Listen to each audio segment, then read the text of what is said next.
لو زهقت من شكل موبايلك العادي وعاوز تخلي شكله جامد زي كده، فتعالى اقولك ازاي. اول حاجة هتحتاج معايا كام تطبيق، هم كلهم ببلاش تقريبا، هقولك عليهم، واللي هتلاقيه مدفوع هتلاقيه مجاني في قناتي على التليجرام، هتلاقي اللينك في الوصف او في البايو. اول واحد وهو نوفا لانشر، وده اساس كل حاجة، لان هو تقريبا اللي بتعدل عليه كل كبيرة وصغيرة في واجهة الموبايل بتاعك، زي الايقونات، الخط والخلفية وكل حاجة تقريبا، والويدجت وخلافه.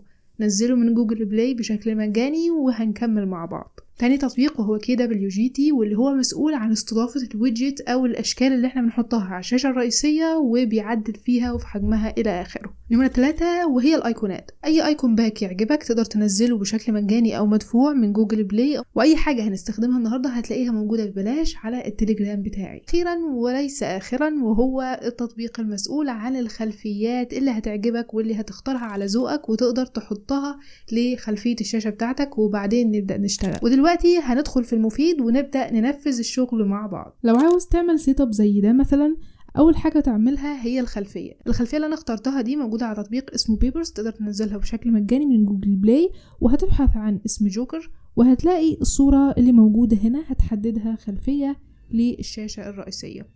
بعد كده تنزل الايقونات، واللي استخدمتها في الفيديو ده برضو كانت مجانية، وبرضو تنزل الويدجت دي وبرضو مجانية. ودلوقتي هنروح لنوفا لانشر، هتبدأ تضيف البرامج اللي انت عاوزها تكون موجودة على الشاشة الرئيسية، وبعدين تدخل على خيارات البرنامج اللي موجودة جوه اللانشر، هتدخل على الشكل والمظهر، وبعدين نمط الأيقونة وتختار الأيقونات اللي احنا لسه منزلينها دلوقتي، وبعدها هترجع لسطح المكتب وتصغر حجمها شوية، وبعدين هتلغي التسمية بتاعتها وترجع للشاشة الرئيسية اللي احنا كنا لسه فيها. هتضغط ضغطة طويلة على الشاشة الرئيسية وتبدأ تنزل لتحت، هتختار ال KWGT اللي احنا عاوزين نضيف منها الويدجت، وهتختارها وتسيبها في الصفحة الرئيسية وتعدل الحجم بتاعها، وبعدين هتضغط عليها ضغطة واحدة وتبدأ تختار الويدجت اللي قدامك دي واللي كان رقمها 23، وهتعمل سيف.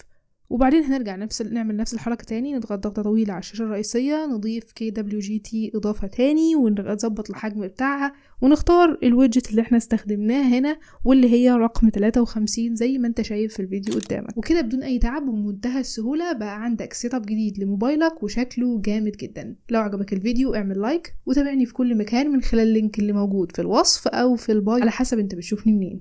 كانت معاكم إيمان محمد، شكرا ليكم دايما وابدا، سلام عليكم.